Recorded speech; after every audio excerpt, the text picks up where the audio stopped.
Friends, आज का जो हमारा टॉपिक है वो है क्वाड समिट 2021। बात करें क्वाड की तो क्वाड एक 4 देशों का समूह है जिसमें हमारा भारत भी सम्मिलित है। क्वाड के अंतर्गत अगर देखें तो भारत, ऑस्ट्रेलिया, जापान और अमेरिका, ये 4 देश सम्मिलित हैं।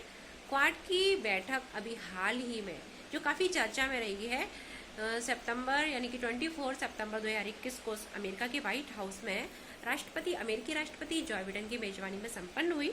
इससे पहले अगर देखें तो क्वाड की कई बैठकें होती रही हैं। हालांकि अगर हम देखें कि सबसे पहले जब 2004 में सुनामी आई थी तो क्वाड की उस समय बैठक हुई थी। उसके बाद कई बैठकें हुई हैं। मार्च में भी अगर देखें तो इसकी एक वर्चुअल बैठक संपन्न हुई थी और वर्तमान में इसकी एक व्यक्तिगत बैठक 24 सितंबर को हुई है, जो आपको याद रखना है, काफ़ी महत्वपूर्ण है। इस बैठक में हमारे प्रधानमंत्री नरेंद्र मोदी ने हिस्सा लिया और हमारे प्रधानमंत्री नरेंद्र मोदी के अतिरिक्त अगर जो 3 अन्य जो देश हैं जिसमें अमेरिका, जापान और ऑस्ट्रेलिया है, उसमें अगर देखें तो जापान और ऑस्ट्रेलिया के प्रधानमंत्री और अमेरिका के राष्ट्रपति ने हिस्सा लिया। जापान के प्रधानमंत्री देखें तो इस जो क्वाड समिट है उसमें जापान के प्रधानमंत्री के रूप में याशिको सुगा, वहीं ऑस्ट्रेलिया के जो प्रधानमंत्री हैं उनको हम स्टॉक मॉरिसन के नाम से जानते हैं, यानी कि ऑस्ट्रेलिया से प्रधानमंत्री स्टॉक मॉरिसन, जापान के प्रधानमंत्री याशिको सुगा और भारत के प्रधानमंत्री नरेंद्र दामोदर राव मोदी ने हिस्सा लिया।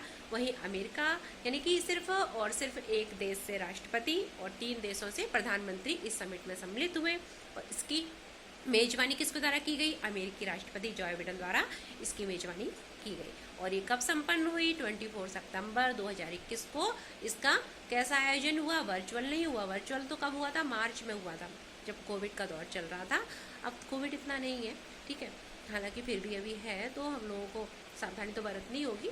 तो अभी हाल ही में यानी पिछले महीने इसकी कैसी बैठक हुई है? वर्चुअली नहीं हुई। कैसी हुई है? इसकी व्यक्तिगत बैठक संपन्न हुई है जिसमें कि हमारे देश के प्रधानमंत्री नरेंद्र मोदी ने हिस्सा लिया। ये प्रश्न पूछा जा सकता है, इसलिए आप याद रखिएगा कि भारत से जो क्वाड समिट हुई थी अभी सितंबर में, उसमें किसने हिस्सा लिया था? तो हमारे प्रधानमंत्री जी ने हिस्सा लिया।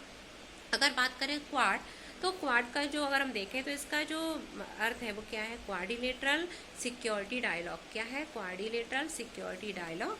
ये क्वाड जो है वो एक 4 देशों का क्या है? संगठन है, ठीक है। और इसका जो मुख्य उद्देश्य है, ये जो समिट होती रहती है, जो क्वाड समिट हुई है, इसका जो मुख्य उद्देश्य अगर हम बात करें तो इसका मुख्य उद्देश्य क्या है? जो इंडो पैसिफिक रीजन है, यानी कि जो प्रशांत महासागर और हिंद महासागर का जो क्षेत्र है उसमें नियम आधारित, ठीक है, वैश्विक व्यवस्था को स्थापित करना इस समिट का मुख्य उद्देश्य है। वहीं जलवायु संकट, जो कि वर्तमान में एक गंभीर चिंता का विषय है, ठीक है, क्योंकि हमारा अगर जो टेम्परेचर है उसमें क्या है? बढ़ोतरी होती जा रही है, जैव विविधता संकट में है तो पर्यावरण जो जलवायु संकट है, ठीक है, उस पर भी ध्यान देना।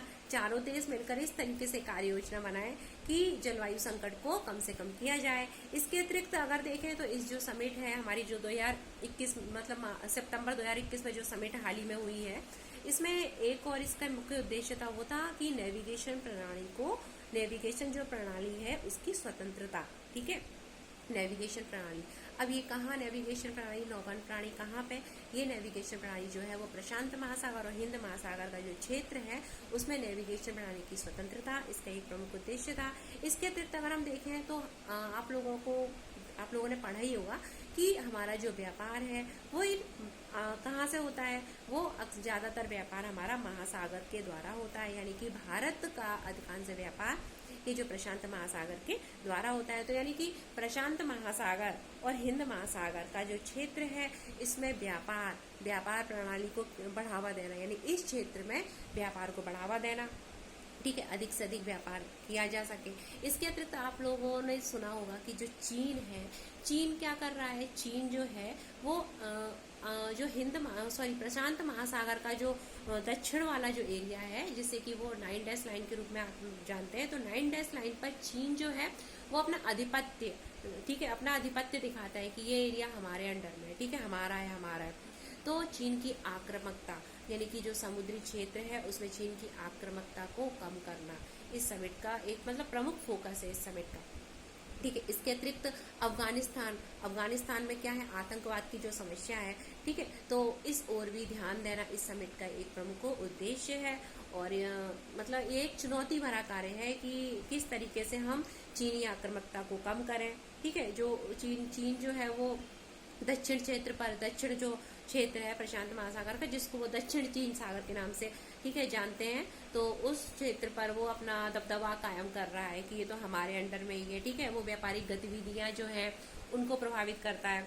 तो इस चुनौती का सामना किस तरीके से करें, इसको लेकर भी इस समिट में काफी चर्चाएं हुई, और जो कि विभिन्न देशों के प्रधानमंत्री और अमेरिकी राष्ट्रपति के मध्य हुई, और किस तरीके से इस चुनौती से निपटा जाए इस पर काफी उस पर काफी है ना, मतलब किस तरीके से योजनाएं बनाई जाए, और काफी महत्वपूर्ण निर्णय इसमें लिए गए।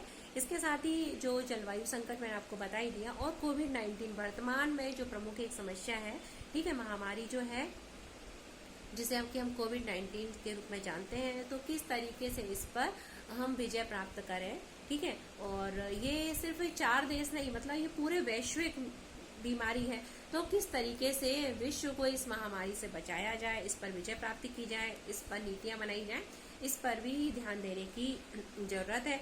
इसके अतिरिक्त अगर हम देखें तो हमारा जो अंतरिक्ष यानी टेक्नोलॉजी का जो क्षेत्र है, सिर्फ अगर हम देखें तो जलवायु क्षेत्र में ही नहीं, विभिन्न क्षेत्रों में, चाहे वो स्पेस क्षेत्र हो, ठीक है, चाहे वो टेक्नोलॉजी क्षेत्र हो, हर क्षेत्र में एक बेहतर कार्य करना, ठीक है, इस समिट का उद्देश्य है।